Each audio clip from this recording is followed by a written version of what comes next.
ஓம் சாந்தி. எல்லோரும் குஷியாக இருக்கிறீங்களா? 2/6/2025 சக்கர முரளி பாப்தாதா சொல்கிறாங்க, இனிமையான குழந்தைகளே, நினைவிலே இருங்கள்.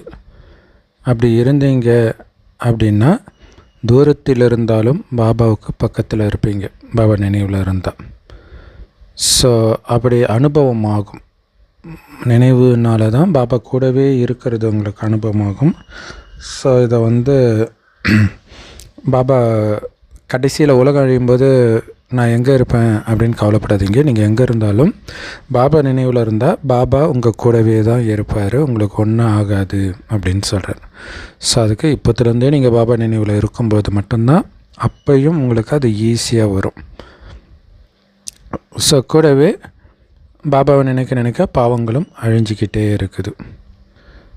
கேள்வி: தூரதேசத்தை சார்ந்த பாபா குழந்தைங்களை தொலைநோக்கு பார்வை உடையவர்களாக ஆக்கிறதுக்காக எந்த ஞானம் கொடுக்கிறார்? பதில்: குழந்தைங்க எப்படி இந்த சக்கரத்தில் விதவிதமான வர்ணத்தில் வராங்க அப்படிங்கிற ஞானத்தை பாபா தான் நமக்கு கொடுக்குறார். தூரதேசம் பரந்தாமத்திலிருந்து கொடுக்குறார். இப்போ நாம் பிராமண வர்ணத்தை சார்ந்தவர்களாக இருக்கிறோம். இதுக்கு முன்னாடி ஞானம் இல்லாமல் இருந்தோமே, அப்போ நாம் சூத்ர வர்ணத்தை சார்ந்தவர்களாக இருந்தோம் அப்படின்னு தெரிஞ்சுக்கிட்டோம். ஸோ அதுக்கு முன்னாடி வைஷ்யர்களாக இருந்தோம். தூரதேசத்தில் வசிக்கக்கூடிய தந்தை இந்த நம்மை தொலைநோக்கு பார்வை உடையவராக மாற்றுறதுக்காக தான் இவ்வளோ ஞானத்தையும் குழந்தைங்களுக்கு கொடுக்கிறார். பாடல்: யார் தலைவனுடன் கூட இருக்கிறார்களோ. ஓம் சாந்தி. யார் ஞான கடல் கூட இருக்கிறாங்களோ அவர்களுக்குத்தான் இந்த ஞான மழை பொழிஞ்சிட்டு இருக்குது. நீங்கள் பாபா கூட இருக்கிறீங்க இல்லையா? நீங்கள் வெளிநாட்டில் இருக்கலாம் அல்லது எங்கே வேணாலும் இருக்கலாம், இருந்தாலும் பாபா கூட தான் இருக்கிறீங்க. ஸோ நினைவு வைக்கிறீங்க தானே? நினைவில் பாபா வைக்கிறீங்க தானே? ஸோ எந்த குழந்தையெல்லாம் நினைவில் இருக்கிறாங்களோ அவங்க எப்போவுமே பாபா கூடவே தான் இருக்கிறாங்க. பாபா கூடவே, அதாவது பாபாவை நினைவில் இருப்பதன் மூலமாகத்தான் பாபா கூட இருக்கிறாங்க. கூடவே அவங்களுடைய பாவமும் அழியுது. பிறகு விக்ரமாஜித் யுகம் ஸ்டார்ட் ஆகிடும், அதாவது சத்தியுகம் ஸ்டார்ட் ஆகிடும், விக்ரமங்களை வென்றவருடைய யுகம். அதற்கு பிறகு சத்தியுக திரேதாயுகம் முடிந்த பிறகு ராவண ராஜ்யம் நடக்குது. அப்போ விக்ரமாதித்தனுடைய ராஜ்யம், அதாவது பாவம் செய்பவனுடைய ராஜ்யம், ஏன்னா விகாரத்தில் விழுறாங்க இல்லையா, அப்படி சொல்லப்படுது. ஸோ சொர்க்கத்தில் விக்ரமாஜித், நரகத்தில் விகர்மம் செய்பவர்கள். இப்போ நீங்கள் விகர்மாஜித் ஆகிட்டு இருக்கிறீங்க. ஸோ பிறகு விகர்மிகளாக, அதாவது பாவம் செய்பவர்களாக துவாபரகத்திலேருந்து நீங்கள் ஆகிடுவீங்க. இந்த நேரம் எல்லாருமே பயங்கர விகாரிகளாக இருக்கிறாங்க. யாருக்குமே அவர்களுடைய தர்மத்தை பற்றி கூட தெரியாமல் இருக்கிறாங்க. பாபா ஒரு சின்ன கேள்வி கேட்குறார். சத்தியுகத்தில் தேவதைகள் இருப்பாங்க இல்லையா, அவங்களுக்கு நாம் ஆதிசநாதன தேவி தேவதா தர்மத்தை சார்ந்தவர்கள்னு தெரியுமா அப்படின்னு கேட்குறேன். ஏன்னா இப்போ நாம் புரிஞ்சுக்கிறோம் இல்லையா, நாம் இந்து தர்மத்தை சார்ந்தவர்கள், கிறிஸ்தவ தர்மத்தை சார்ந்தவர்கள்.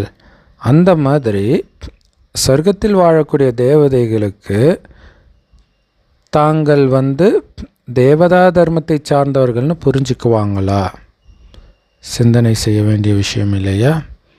பாபா சொல்கிறாரு, அங்கே இன்னொரு தர்மமே இல்லையே, இருந்தால் தானே நான் இந்த தர்மத்தை சார்ந்தவன்னு அடையாளப்படுத்திக்க முடியும்.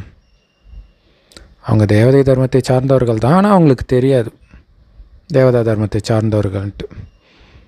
இங்கே நிறைய தர்மங்கள் இருக்குது, அதனால் உங்களை நீங்கள் அறிமுகப்படுத்திக்கிறதுக்காகத்தான் ஒரு தர்மத்தின் பேரை சொல்கிறீங்க. அங்கே இருக்கிறதே ஒரு தர்மம் தானே, அதனால் சொல்ல வேண்டிய அவசியமே அங்கே கிடையாது. நான் இந்த தர்மத்தை சார்ந்தவன் அப்படின்னு சொல்ல தேவையில்லை. அதனால் அவங்களுக்கு தெரியவே தெரியாது நம்ம ஒரு தர்மத்தை சார்ந்தவர்கள், மற்ற தர்மங்களும் இருக்கும் அப்படிலாம் அவங்களுக்கு தெரியாது. ஸோ தேவதா தர்மத்துடைய ராஜ்யம் நடக்குதுன்னும் அவங்களுக்கு தெரியாது. இப்போ நீங்கள் புரிஞ்சுக்கிட்டீங்க, நாம் ஆதி சனாதன தேவி தேவதா தர்மத்தை சார்ந்தவர்கள். வேறு யாருமே தன்னை தேவதா தர்மத்தை சார்ந்தவர்கள் அப்படின்னு சொல்லிக்க முடியாது. ஏன்னா அழுக்காயிட்டாங்க இல்லையா, அதனால் தேவதைகள்னு சொல்லிக்க மாட்டாங்க துவாபரகத்தில் இருந்து. ஸோ தூய்மையாக இருப்பவர்களைத்தான் தேவதைகள்னு சொல்லுவோம். ஸோ அங்கே தூய்மை இழக்கக்கூடிய விஷயங்கள் எதுவுமே இருக்கிறது கிடையாது. தூய்மை இழந்தவர்கள் இருந்தாங்கன்னா ஒப்பிட்டு பார்க்கலாம். அங்கே தான் இல்லையே, அதனால் ஒப்பிட்டு பார்க்கவும் முடியாது. இப்போ நீங்கள் சங்கமயுகத்தில் இருக்கிறீங்க, அதனால் உங்களுக்கு தெரியும் அழுக்கான தர்மங்கள்லாம் இங்கே இருக்குது, அது தூய்மையான தர்மம், ஒப்பிட்டு பார்க்குறோம். ஸோ ஆதி சனாதன தேவி தேவதா தர்மம் மீண்டும் ஸ்தாபனை ஆகிட்டு இருக்குதுன்னு நாம் இப்போ புரிஞ்சுக்கிறோம். அங்கே தர்மத்தை பற்றியே பேச மாட்டாங்க, ஏன்னா இருக்கிறதே ஒரு தர்மம் தானே, அதனால் நான் இந்த தர்மத்தை சார்ந்தவன் அப்படின்னு சொல்ல மாட்டாங்க. ஸோ இங்கேயும் பாபா குழந்தைங்களுக்கு புரிய வைக்கிறார்.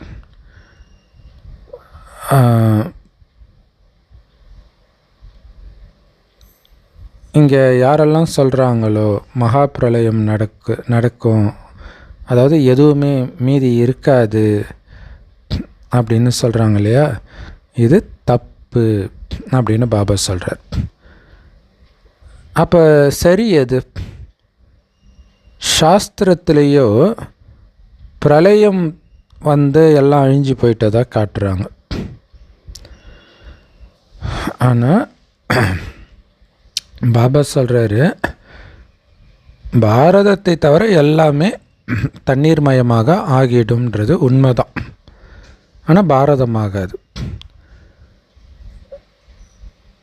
ஸோ இத்தனை பெரிய சிருஷ்டி என்னவாகும்? ஒரு பாரதத்திலேயே பாருங்கள் எத்தனை கிராமங்கள் இருக்குது. ஸோ இதுக்கு முன்னாடி காடாக இருந்ததெல்லாம்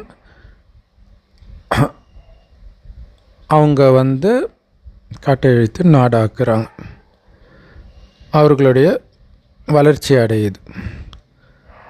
அங்கேயோ ஆதி சனாதன தேவி தேவதா தர்மத்தை சார்ந்த நீங்கள் மட்டும்தான் இருக்கவே போகிறீங்க. இது குழந்தைங்களுடைய புத்தியில் பாபா தாரணை பண்ண வைக்கிறார். நீங்கள் மட்டும் இருக்க போகிறீங்க குழந்தைகளே இல்லை. இப்போ எல்லோரும் அதை தானே சொல்கிறாங்க, ஒவ்வொரு நாட்டிலையும் வெவ்வேறு மதத்தை வெளியேற்றணும், வெவ்வேறு நாட்டை சார்ந்தவர்களை வெளியேற்றணும், ஏன்னா இவங்களால தான் குழப்பம் வருது சொல்கிறாங்க இல்லையா. இதெல்லாம் சொர்க்கத்தில் இந்த பிரச்சனை இருக்காது, ஏன்னா நம்ம ஒரு தர்மம் மட்டும்தான் அங்கே இருக்கும். ஸோ அது மைண்டில் பதியும் பொழுது தான் அதுக்காக நீங்கள் முயற்சி பண்ணுவீங்க. அதுக்காக தான் தாரணை பண்ண வைக்கிறார். உயர்ந்ததிலும் உயர்ந்த அந்த சிவபாபா யார் அப்படின்னு இப்போ நீங்கள் புரிஞ்சுக்கிறீங்க. எதுக்கு அவருக்கு பூஜை பண்ணுறாங்க? ஸோ ஏன் நிறைய மலர்கள், அரளி மலர்கள் உட்பட அவர் மீது அர்ச்சனை பண்ணுறாங்க. ஏன்னா அவரும் நிராகாரர் தானே. ஸோ அவங்க என்ன சொல்லிடுறாங்க, அவர் பேர் ரூபத்திற்கு அப்பாற்பட்டவர் அப்படின்னு சொல்கிறாங்க. ஆனால் பாபா சொல்கிறாங்க, பேரூபத்திற்கு அப்பாற்பட்ட எந்த பொருளுமே இருக்கிறது கிடையாது. ஸோ அப்போ அவர் யார்? நிறைய மலர்களெல்லாம் வச்சு அர்ச்சனை பண்ணுறாங்களே, அவர் யார்? முதல்ல அவருக்கு தான் பூஜை பண்ணாங்க, சிவனுக்கு தான். ஸோ அவருக்கு தான் முதல்ல கோயிலும் கட்டினாங்க. ஏன்னா பாரதத்திற்கும் ஒட்டுமொத்த உலகத்தில் உள்ள குழந்தைங்களுக்கும் அவர் சேவை செய்தார். அதனால தான் அவர் கோயில் கட்டி பூஜை பண்ணுறாங்க. ஸோ மனிதர்களுக்குத்தானே சேவை செய்ய முடியும். இந்த நேரத்தில் நீங்கள் உங்களை தேவி தேவதா தர்மத்தை சார்ந்தவர்கள்னு சொல்லிக்க முடியாது. உண்மையிலே பாபா வர்றதுக்கு முன்னாடி உங்களுக்கு தெரியக்கூட செய்யாது நாம் தேவி தேவதா தர்மத்தை சார்ந்தவர்களாக இருந்தோம், இப்போ மறுபடியும் ஆகிட்டு இருக்கிறோன்னு தெரியாது. பாபா தான் இப்போ புரிய வைக்கிறார். அப்போ நாம் மற்றவர்களுக்கும் புரிய வைக்கணும் இல்லையா? இந்த ஞானம் பாபாவை தவிர வேறு யாருமே கொடுக்க முடியாது. ஸோ அவருக்குத்தான் ஞானக்கடல், ஞானம் நிரம்பியவர்லாம் சொல்கிறோம். ஸோ படைப்பவர் மற்றும் படைப்பின் படைப்பவர் மற்றும் படைப்பை பற்றி ரிஷி முனிவர்கள் கூட எதுவுமே தெரியாமல் தான் இருந்தாங்க. எங்களுக்கு தெரியாதுன்னு சொல்லிகிட்டே இருந்தாங்க. அப்போ சதோ பிரதானமாக இருந்ததுனால சொல்லிட்டாங்க. இப்போ அவங்க இஷ்டத்துக்கு என்னென்னமோ சொல்லிகிட்ருக்குறாங்க. ஸோ குழந்தைங்களுக்கு ஏதாவது ஞானம் இருக்குமா என்ன? ஸோ எப்படி குழந்தைங்களுக்கு எதுவும் தெரியாது இல்லையா? பெருசாக ஆக தான் அவங்களுக்கு புத்தி போட்டு திறக்கும். ஸோ கொஞ்சம் கொஞ்சமாக புத்தியில் மற்ற விஷயங்கள்லாம் வந்துக்கிட்டே இருக்கும். ஸோ அப்போ தான் ஒவ்வொரு நாடும் எங்கே இருக்குது அப்படிங்கிறதெல்லாம் அவங்க தெரிஞ்சுக்குவாங்க. அதே மாதிரி குழந்தைங்க கூட ஆரம்பத்தில் அல்லது இதுக்கு முன்னாடி இந்த எல்லையற்ற ஞானம் கொஞ்சம் கூட தெரியாதவர்களாக தான் இருந்தீங்க. நாம் சாஸ்திரங்கள் போன்றவைகளெல்லாம் படிச்சிருந்திருக்கலாம், இருந்தாலும் ஏதும் அறியாதவர்களாகத்தான் இருந்தோம் அப்படின்னு சொல்கிறாங்க. ஸோ மனிதர்கள் தான் இந்த நாடகத்தில் நடிகர்களாக இருக்கிறாங்க. முழு விளையாட்டும் ரெண்டே விஷயத்தில் தான் உருவாகி இருக்குது. பாரதத்தின் தோல்வி மற்றும் பாரதத்தின் வெற்றி. பாரதம் வெற்றி அடைஞ்சிருச்சுன்னா சொர்க்கம் வந்துடுது, பாரதம் தோல்வி அடைஞ்சிருச்சுன்னா நரகம் வந்துடுது. அவ்வளோதான் இந்த நாடகம். பாரதத்தின் ஆதாரத்தில் தான் எல்லாமே இருக்குது. ஆரம்பத்தில் தூய்மையான தர்மம் இருந்தது. இந்த நேரத்தில் அழுக்கான தர்மம் தான் இருக்குது.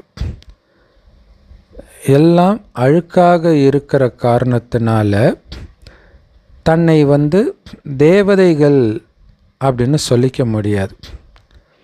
இருந்தாலும் பாருங்க, ஸ்ரீ ரவிசங்கர் அப்படி இப்படின்ட்டு பேரை வச்சுக்கிறாங்க, ஸ்ரீன்ட்டு. ஆனால் ஸ்ரீனா உயர்ந்தவர்கள்னு அர்த்தம். ஸோ தூய்மையான தேவதைகளை தானே உயர்ந்தவர்கள்னு சொல்ல முடியும். ஸ்ரீமத் பகவானுடைய மகா வாக்கியம்னு சொல்கிறாங்கல்ல. அப்போ இங்கே ஸ்ரீ யார் இருக்க முடியும்? உயர்ந்தவராக இங்கே யார் இருக்க முடியும்? ஸோ யார்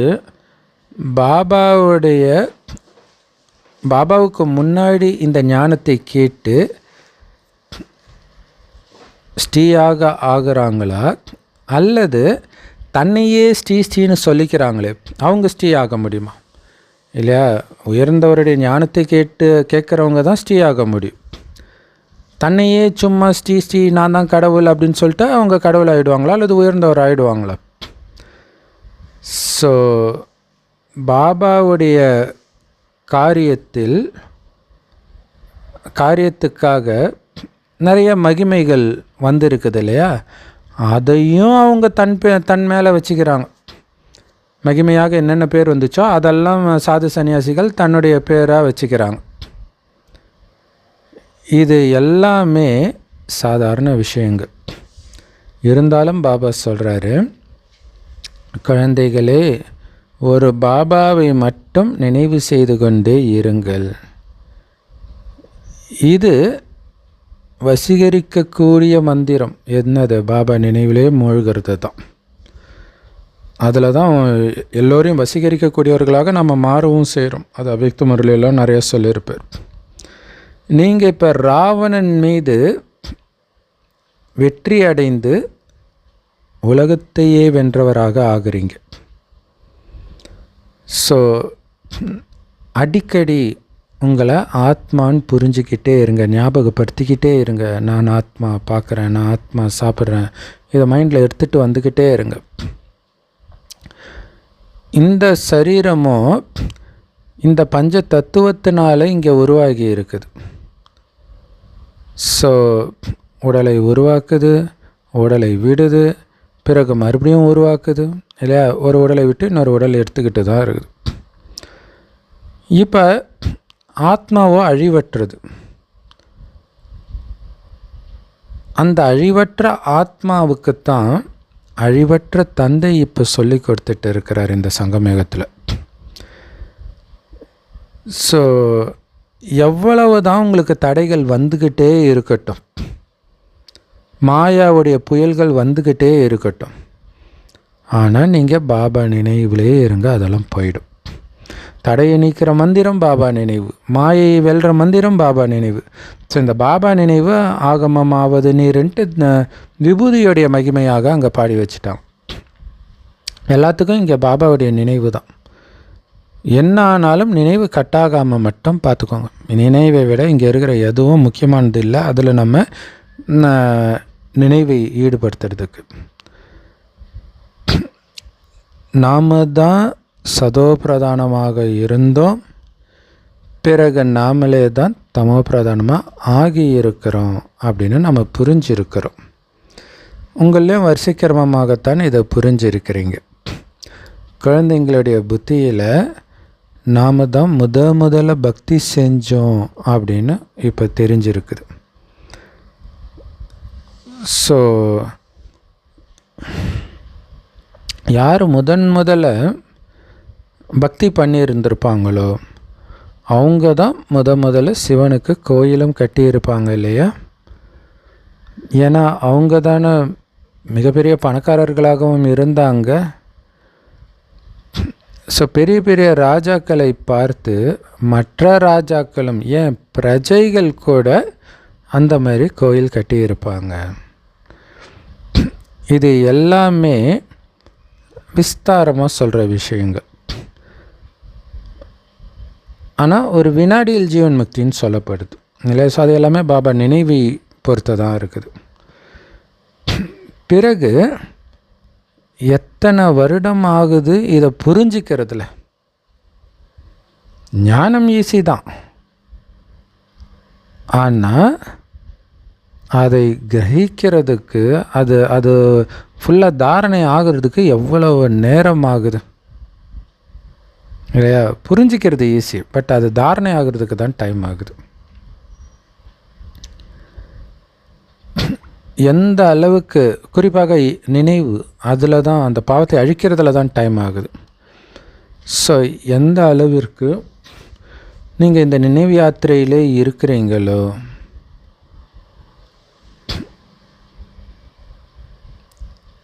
அந்த அளவிற்கு ஞானத்தை புரிஞ்சிக்கிறதுக்கு ஒன்றும் டைம் எடுக்கிறது கிடையாது இல்லை? இப்போ முரளியே நீங்கள் படிக்கிறது என்ன, அரை மணி நேரம் 1 மணி நேரம், அவ்வளோதான். இப்போ நாள் முழுவதும் நினைக்கிறதுக்கு தான் பயிற்சி பண்ணுறோம், ஆனால் அதுதான் நிற்க மாட்டேங்குது இல்லையா? ஸோ பாபா வாங்க வந்து எங்களை அழுக்கிலிருந்து தூய்மையாக ஆக்குங்க அப்படின்னு தான் கூப்பிட்றீங்களே தவிர, பாபா வந்து எங்களை உலகத்துக்கு எஜமானர்களாக மாற்றுங்கன்னு நீங்கள் ஒருபோதும் கூப்பிட்றது கிடையாது. அழுக்கிலிருந்து எங்களை தூய்மையாக்குங்கன்னு தான் கூப்பிட்றீங்க. அழுக்கான உலகம் இப்போ நாம் வாழ்ந்துட்டு இருக்கிறது. தூய்மையான உலகம்னா சத்தியுகத்தை தான் சொல்லுவாங்க. ஸோ இந்த அழுக்கான உலகத்தில், அழுக்கான உலகம், பாவப்பட்ட உலகம், கலியுகம்னு எல்லாரும் சொல்கிறாங்க. ஆனால் தன்னை யாருமே அப்படி அழுக்கானவர்கள்னு புரிஞ்சிக்கிறதே இல்லை. இதுதான் ஆச்சரியம். ஐயோ கலியுகம் எவ்வளோ மோசமாக இருக்குதுன்றாங்க, ஆனால் அந்த மோசமான உலகத்தில் நானும் மோசமானவன் தானே யாருமே புரிஞ்சிக்கிறது கிடையாது. தன் மீது வெறுப்பு வரணுமே, அப்படி யாருக்குமே வெறுப்பு வர்றது கிடையாது. நீங்கள் மற்றவர்களுடைய கையினால் சமைக்கப்பட்ட உணவை சாப்பிட்றது கிடையாது. உடனே அவங்க கேட்குறாங்க, என்னங்க நாங்கள் என்ன தீண்டத்தகாதவரா அப்படின்னு கேட்குறாங்க. நீங்கள் சொல்கிறீங்க, நீங்களே தான் சொல்கிறீங்க இல்லையா, அழுக்கான உலகம்னு சொல்கிறீங்க. அப்போ நீங்கள் மட்டும் அழுக்கானவர்கள் இல்லையா? இப்போ நாங்கள் புது உலகத்துக்கு போகிறோம், அதுக்கு இறைவன் நினைவில் இருந்து சமைத்த உணவை சாப்பிட்றோம் அப்படின்னு சொல்லுங்கள். எல்லாரும் அழுக்காக இருக்கிறாங்கன்னு தானே சொல்கிறீங்க. நான் அழுக்காக இருக்கிறேன், தேவதைகள் தூய்மையாக இருக்கிறாங்க அப்படின்னு தானே போய் கும்பிட்றீங்க. ஸோ அப்போ அழுக்கானவர்களை என்னென்னு சொல்லுவாங்க? தீண்டத்தகாதவரான்னு கேட்டிங்களே, அப்போ அழுக்கானவர்களை என்னென்னு சொல்லுவாங்க? பாடல் கூட இருக்குது இல்லையா, விஷ அமிர்தத்தை விட்டுட்டு எதுக்கு விஷத்தை சாப்பிடணுன்ட்டு. அப்போ தூய்மையாக சமைக்கக்கூடிய உணவு நமக்கு கிடைக்கும்போது நாம ஏன் அழுக்கான உணவை சாப்பிட்ணும்? அடுத்தது பாபா விகாரத்தை சொல்கிறார், விஷத்தை ஏன் சாப்பிட்றீங்க அப்படின்ட்டு.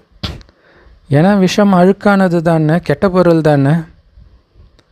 ஸோ பாபா சொல்கிறாங்க, இந்த விஷம்தான் உங்களை ஆதி மத்தியம் கடைசியில் துக்கம் கொடுத்துக்கிட்டே இருக்குது. அது எப்போ என்ட்ரி கொடுக்குதோ துவாபரயுக ஆரம்பத்தில், அதிலிருந்து கலியுகத்தின் இறுதி வரைக்கும் உங்களுக்கு துக்கம்தான் கொடுக்குது.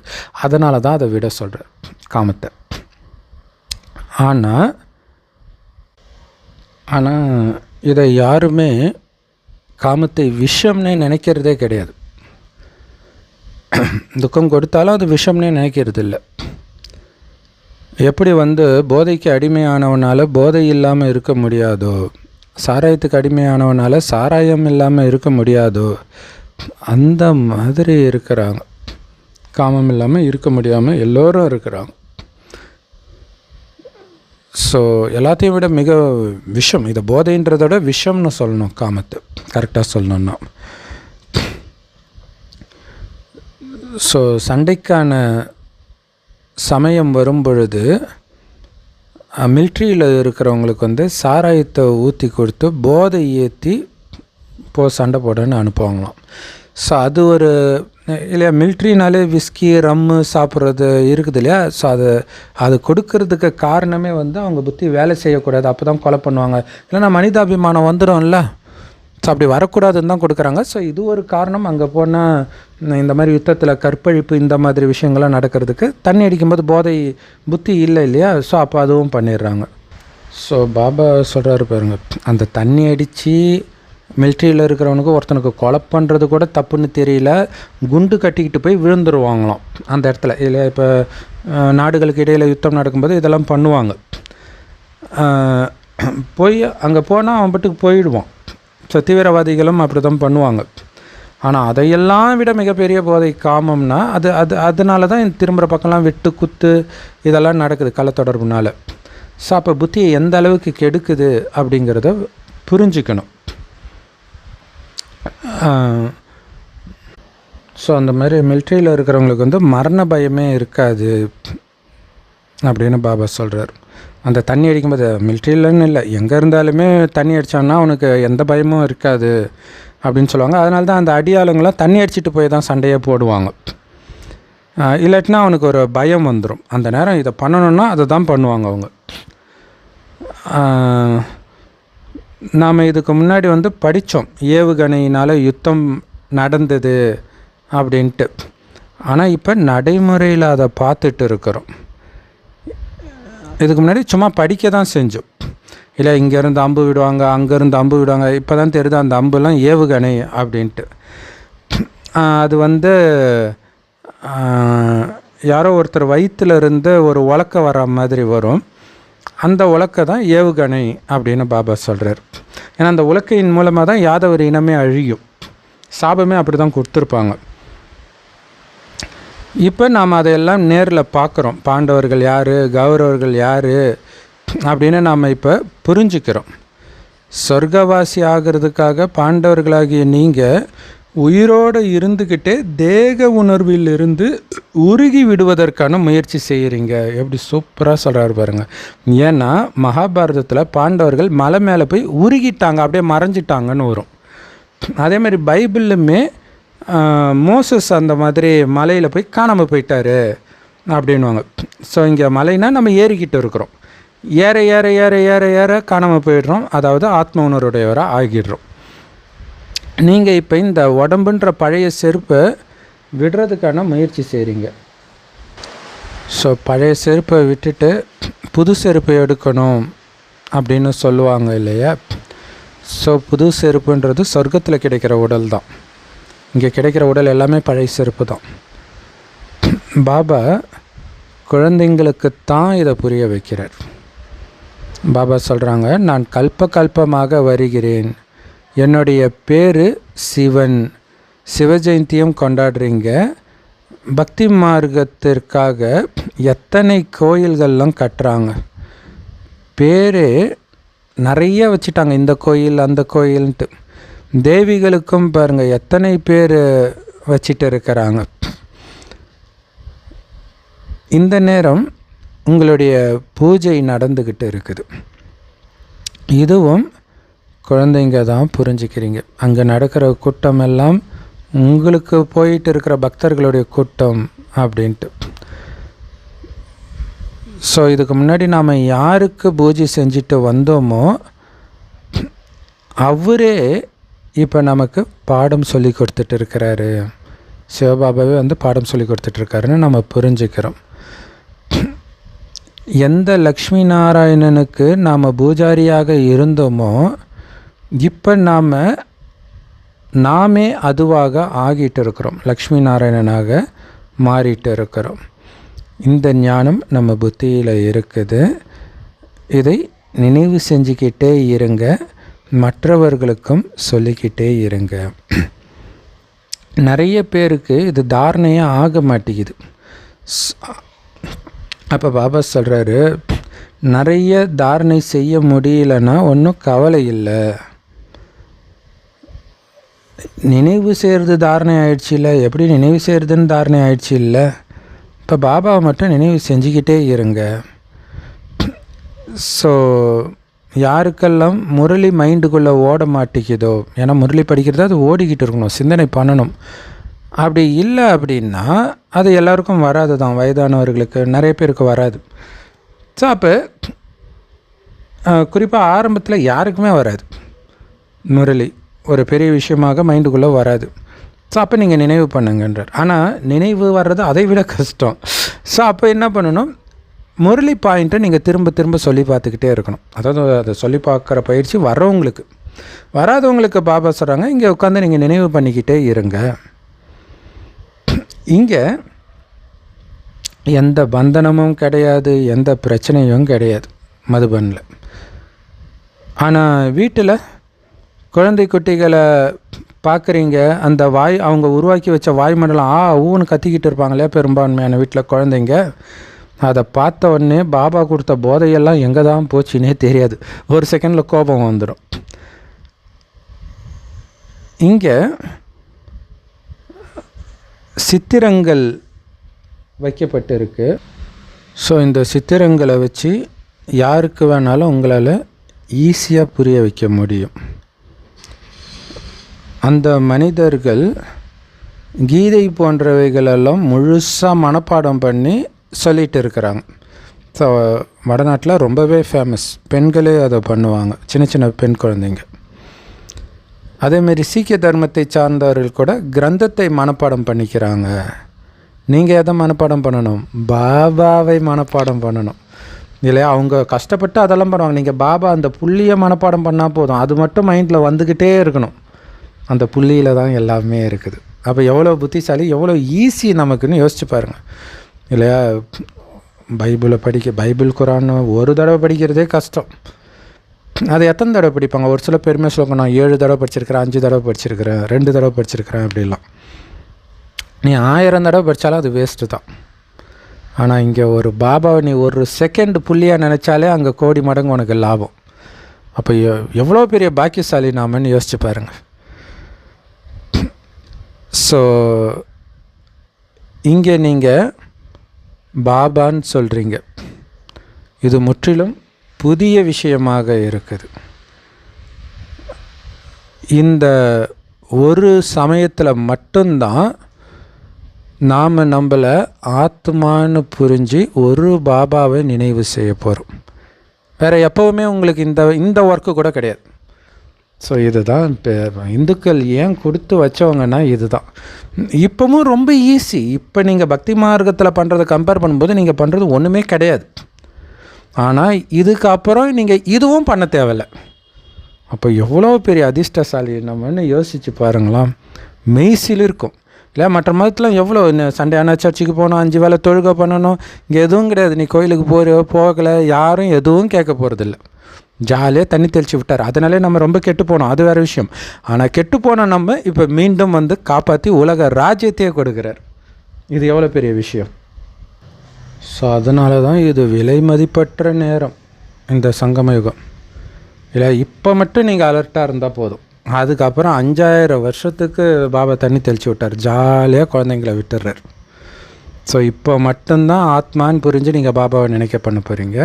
இதன் மூலமாக தான் உங்கள் 5000 வருஷ தலைவிதியும் நீங்கள் எழுத போகிறீங்க. உங்கள் தலையெழுத்தை எழுதுகிற நேரம் இந்த சங்கமயுகம் தான். ஸோ 5000 வருடத்திற்கு முன்பு கூட பாபா இதையே தான் நடத்தினார். வேறு யாருக்குமே இப்படி புரிய வைக்கிறதுக்கான சக்தி கிடையாது. ஏன்னா ஞானக்கடலோ ஒரே ஒரு தந்தை தான். வேறு யாராகவும் ஞானக்கடலாக இருக்க முடியவே முடியாது, வேறு யாராலையும். அந்த ஞானக்கடல் தந்தை தான் உங்களுக்கு இப்போ புரிய வைக்கிறார். இன்றைக்கி நிறைய பேர் என்ன சொல்லிக்கிறாங்க அப்படின்னா, நான் அவதாரம் எடுத்திருக்கிறேன், நான் தான் அந்த கல்கி அவதாரம், இப்படியெல்லாம் சொல்லிக்கிறாங்க. ஸோ இதனால் இந்த சத்தியத்தை ஸ்தாபனை பண்ணுறதுல எவ்வளோ தடைகள் இல்லை? நம்ம கடவுள் வந்திருக்கானா, போங்கடா, அவனும் தான் சொல்லிக்கிறான், அவன் கடவுள், இவனும் தான் சொல்லிக்கிறான், இவன் கடவுள், இதை சொல்லுவாங்க. இதை கொடுமை என்னென்னா, இதை நானும் சொல்லியிருக்கிறேன் ஆரம்பத்தில். ஒரு பிரதர் இங்கே கடவுள் பேசுகிறாரு அப்படின்னு சொல்லும்போது, இதே தான் எல்லோரும் சொல்லிக்கிறாங்கன்னும் போது அவருக்கு ஒன்றுமே புரியல. இதை தான் பாபா சொல்கிறார். இது ஒரு தடையாயிடுச்சு ஆளாளுக்கு. இப்போ கிறிஸ்தவ மதத்தில் யாரும் தன்னை கடவுள்னு சொல்லலை, முஸ்லீம் மதத்தில் யாரும் தன்னை கடவுள்னு சொல்லலை. இந்த இந்து மதத்தில் தான் இப்படி ஒரு பெரிய பிரச்சனை. ஸோ எவ்வளோ தடை சத்தியகண்டத்தை ஸ்தாபனை பண்ணுறதில். இருந்தாலும் என்ன பாடப்பட்டு இருக்குது? சத்தியத்தின் படகு ஆடும் அசையும் ஆனால் மூழ்காது.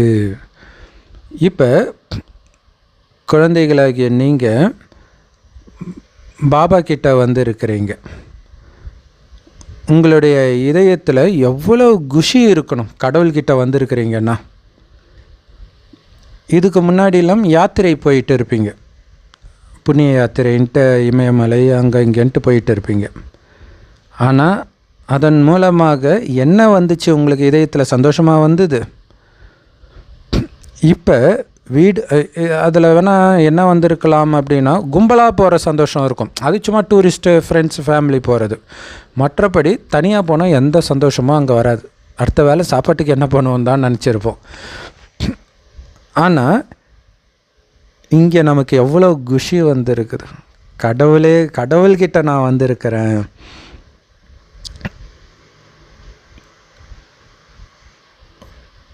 இங்கே வீடு வாசலை விட்டுட்டு இங்கே வரீங்க அப்படின்னா உங்கள் மனசில் என்ன வரும்? நாம் பாபா கிட்ட போகிறோம், பாப் தாதா கிட்ட போகிறோன்னு வரும். அதாவது வீட்டிலேருந்து வர்றது, விட்டுட்டு வர்றதில்ல, வீட்டிலேருந்து வரும்பொழுது, புறப்படும்போது என்ன தோணும்? நமக்கு பாபா கிட்ட போகிறோம் அப்படின்னு தோணும். ஸோ பாபாவும் இதைத்தான் புரிய வைக்கிறார். என்னை சிவபாபான்னு மட்டும்தான் சொல்கிறாங்க. ஸோ சிவபாபாவைத்தான் சிவபாபான்னு சொல்கிறோம். மற்றபடி அவர் யார் உடம்புல பிரவேசமாகிருக்கிறாரோ அவரை அந்த உடம்புக்கு சொந்தக்காரரை பிரம்மான்னு சொல்கிறோம். ஸோ வம்சாவளி இருக்குது இல்லையா? முதலாக பிராமணர்களுடைய வம்சம்தான் இருக்குது. ஏன்னா முதல்ல அந்த படைப்புன்றது பிராமணர்களை தான் படைக்கிறார். பிறகு தேவதைகளுடைய வம்சம் வருது. இப்போ தூரதேசத்திலிருந்து வந்திருக்கிற பாபா குழந்தைகளை விசால புத்தியுடையவர்களாக மாற்றுறார். ஆத்மா எப்படி முழு சக்கரத்திலும் விதவிதமான வர்ணத்தில் வருகிறது அப்படின்னு நாம் இப்போ புரிஞ்சுக்கிறோம். ஸோ இந்த ஞானத்தை தூரதேசத்திலிருந்து வந்திருக்கிற பாபாவே நமக்கு கொடுக்கிறார். நாம் இதை சிந்தனை பண்ணுறோம். நாம் இப்போ பிராமண வர்ணத்தை சார்ந்தவர்களாக இருக்கிறோம். இதுக்கு முன்னாடி ஞானம் இல்லாத போது சூத்ர வர்ணத்தை சார்ந்தவர்களாக இருந்தோம். நம்முடையவர் கிரேட் கிராண்ட்ஃபாதர் இல்லை தாத்தா கிராண்ட்ஃபாதர், கிரேட்னா அவருக்கும் முந்தைய தலைமுறை, கிரேட்னா அதுக்கு முன்னாடி, அப்படி தாத்தாக்களுக்கெல்லாம் தாத்தா சிவபாபா நமக்கு ஞானத்தை சொல்லிக் கொடுப்பவர். நாம் கிரேட் சூத்ரனாக, கிரேட் வைஷ்யனாக, கிரேட் சத்திரியனாக இருந்தோம். இதில் 2 அர்த்தம் வருது. ஒன்று கிரேட்னா உயர்ந்த, சூத்ரன்லேயும் உயர்ந்தவராக நாம் தான் இருந்தோம், அப்படி வருது. இன்னொன்று சூத்ரன்லேயும் தாத்தா நாம தான், வைஷ்யன்லேயும் தாத்தா நாம தான், சத்திரியன்லேயும் தாத்தா நாம தான். யார் அந்த தாத்தா? தேவதைகள், ஆரம்பத்தில் வந்தவர்கள். ஸோ எல்லாத்துக்கும் முன்னாடி கிரேட் பிராமணர்களாக நாம் இருந்தோம். இப்போ இந்த விஷயங்கள் பாபாவை தவிர வேறு யாராலையும் புரிய வைக்க முடியாது. ஸோ இதைத்தான் தூரதேசத்தில் இருப்பவருடைய ஞானம், சிவபாபாவுடைய ஞானம், இதுதான் மேலேருந்து வந்தது, மேலேருந்து ஒருத்தருக்கு ஞானம் கிடச்சிருச்சு இப்படிலாம் சொல்கிறாங்க. ஸோ தூரதேசத்தில் வசிக்கக்கூடிய தந்தை இந்த விசாலமான முழு ஞானத்தையும் கொடுக்கிறார். அந்த பரந்தாமத்தை பற்றிய ஞானத்தையும் கொடுக்கிறார் குழந்தைங்களுக்கு. நம்முடைய பாபா தூரதேசத்திலிருந்து இந்த பிரம்மா உடலில் வந்திருக்கிறார். இது அவருக்கு அந்நிய தேசம், அந்நிய ராஜ்யம் இது அவருக்கு, இல்லையா? ஏன்னா அவர் உருவாக்குறது சொர்க்கம், அங்கே அவர் வர்றது கிடையாது. இது ராவணனுடைய ராஜ்யம், அதனால் அந்நிய ராஜ்யம். சிவபாபாவுக்கு தனக்கென்று சொந்த உடல் கிடையாது. ஆனாலும் அவர் ஞானக்கடலாக இருக்கிறார். அது மட்டும் இல்லை, அவர் தான் நமக்கு சொர்க்க ராஜ்யத்தை கொடுக்க வேண்டியதாகவும் இருக்குது. ஏன்னா ஞானக்கடல் சொர்க்கத்தை அடையிறதுக்கான ஞானம் அவர்கிட்ட தான் இருக்குது. அதை கொடுத்து தான் சொர்க்க ராஜ்யத்தை கொடுக்குறார். இதை ஒன்றும் ஸ்ரீகிருஷ்ணர் கொடுக்க மாட்டார், சிவபாபா தான் கொடுப்பார். அதனால் ஸ்ரீகிருஷ்ணரை யாரும் அப்பான்னு சொல்ல மாட்டாங்க. சிவபாபா தான் நமக்கு ராஜ்யத்தை கொடுக்குறாரு. ஏன்னா அப்பா மூலமாக தானே ஆஸ்தி கிடைக்கும். இப்போ இந்த எல்லைக்குட்பட்ட ஆஸ்தி எல்லாமே தீர்ந்து போச்சு இல்லையா? இந்த லௌகிக அப்பா கிட்ட இருந்து வந்த ஆஸ்தி அது ஃபுல்லாக காலி. இப்போ சத்தியுகத்தில் இந்த விஷயங்கள் எல்லாம் உங்களுக்கு ஞாபகமே இருக்காது, ஒன்றுமே தெரியாது. எப்படி நம்ம இவ்வளோ பெரிய ராஜ்யத்துக்கு வந்தோம் தெரியாது. நமக்கு அப்போ என்ன தோணுன்னா, எப்பயுமே உலகம் அப்படி தான் இருக்குது போல இருக்குன்னு தோணும். இப்போ எப்படி எல்லோரும் நினச்சிட்டு இருக்கிறாங்க, அந்த மாதிரி தான் அங்கே நமக்கு தோணும். நாம் இந்த சங்கம யுகத்தில் 21 ஜென்மத்திற்கான ஆஸ்தியை அடைஞ்சிட்டு வந்திருக்கிறோன்னு அங்கே இருக்கிற யாருக்கும் தெரியாது. ஏற்கனவே சம்பாதிச்சுட்டு தான் அங்கே வந்திருக்கிறோன்னு தெரியாது. இப்போவும் தெரியாது இல்லையா, அந்த பாவ புண்ணிய கணக்கு அதனால தான் வருது அப்படிங்கிறது தெரியாது.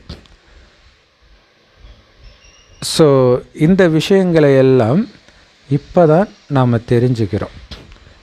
நாம் 21 ஜென்மத்திற்கான ஆஸ்தியை அரை கல்பத்துக்காக இப்போ அடைஞ்சிட்டு இருக்கிறோம்.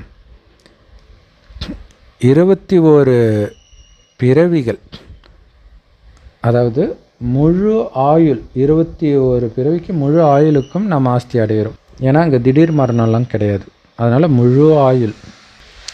ஸோ 21 தலைமுறைகளுக்கான ஆஸ்தியை அடைஞ்சிட்டு இருக்கிறோம். ஸோ அதனால தான் அங்கே முழு ஆயுள் தலைமுறைன்றது அந்த 150 வருடம் ஒரு ஆயுள் அப்படி அடையிறோம். எப்போ சரீரம் வயதாகுதோ அப்போ சரியான நேரத்தில் அந்த சரீரத்தை விட்டு இன்னொரு சரீரத்தை நாம் எடுப்போம். எப்படி பாம்பு தன்னுடைய பழைய தோலை விட்டுட்டு புது தோலை எடுக்குது இல்லையா, அந்த மாதிரி நம்மளுடைய பாகமும் நடித்து நடித்து இப்போ இந்த உடல் பழசாயிடுச்சு இல்லை, பல ஜென்மம் பல உடல் எடுத்து நடித்து இப்போ பழைய உடம்பில் இருக்கிறோம். உண்மையிலும் உண்மையான பிராமணர்கள் நீங்கள் தான். நீங்கள் தான் குலவி அப்படின்னு சொல்லப்படுது. ஸோ ஹிந்தியில் குலவினா பிரம்மரி, பிராமணன். ஸோ எல்லாமே ஒன்றோட ஒன்று ஒத்து போகுது பாருங்கள். பிரம்மச்சரியம் எல்லாமே பிரம்மரி, பிராமணன், பிரம்மச்சரியம் எல்லாமே ஒன்றோடு ஒன்று தொடர்பு இருக்குது. ஸோ நீங்கள் அந்த குலவி என்ன பண்ணணுன்னா, எங்கே இருக்கிற புழுவெல்லாம் தூக்கிட்டு கூடில் வச்சு பூம் பூம் பூம்னு பண்ணி குலவியாக மாற்றிடும். அதே மாதிரி தான் நீங்களும் இந்த ஞானத்தை எடுக்காதவர்களெல்லாம் புழு மாதிரி. ஸோ அவர்களுக்கு இந்த ஞானத்தை கொடுத்து உங்களுக்கு சமமான பிராமணர்களாக மாற்றிடுறீங்க. நம்மளுமே அப்படி தான் ஆகியிருக்கிறோம்.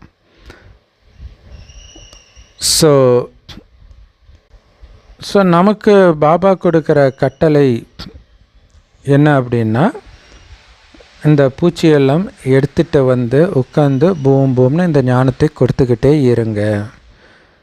ஏன்னா குலவி கூட ஊன்னு சொல்லிக்கிட்டே இருக்குது இல்லையா, அதில் சிலதுக்கு ரெக்கை பறக்க ஆரம்பிச்சிடும், சில பூச்சிகள் செத்து போயிடும். இங்கேயும் அப்படி தான். ஸோ இந்த உதாரணங்கள் எல்லாமே இப்போத்தைய விஷயங்கள். நீங்கள் செல்லமான குழந்தைகளாக இருக்கிறீங்க. குழந்தைகளை கண்ணின் மணிகள் அப்படின்னு சொல்லப்படுது. ஸோ பாபா நம்மளை என் கண்ணின் மணிகள் நீங்கள் அப்படின்னு தான் சொல்கிறார். உங்களை அவருடையவராக ஆக்கியிருக்கிறார். ஸோ அதனால் நீங்களும் என்னுடையவர்கள் அப்படின்ட்டு பாபா சொல்கிறார். ஸோ அப்படிப்பட்ட தந்தையை எவ்வளவு முடியுமோ அவ்வளவு நீங்கள் நினைவு செஞ்சுக்கிட்டே இருந்தீங்கன்னா அந்த அளவுக்கு பாவம் அழிஞ்சிக்கிட்டே இருக்கும். வேறு யாரையாவது நீங்கள் நினைவு செய்கிறதன் மூலமாக பாவம் ஒருபோதும் அழியாது, பாவம் அதிகரிக்கத்தான் செய்யும். நல்லது. ஸோ நிறைய ரகசியத்தை சொன்ன அற்புதமான முரளி கொடுத்த அன்பான பாப்தாதாவுக்கு அன்பு நினைவுகள் மற்றும் காலை வணக்கம். ஸோ உயிரோடு இருந்துக்கிட்டே தேக அபிமானத்தில் இருந்து உருகி போகிறதுக்கான, அதாவது தேக உணர்விலிருந்து விலகி ஆத்ம உணர்வில் வருவதற்கான முயற்சி செய்யணும். இந்த பழைய செருப்பில் கொஞ்சம் கூட பற்று இருக்கக்கூடாது. உண்மையான பிராமணனாகி பூச்சிகளுக்கு ஞானத்தின் பூம்பும் செய்து அதை உங்களுக்கு சமமாக பிராமணனாக மாற்றணும்.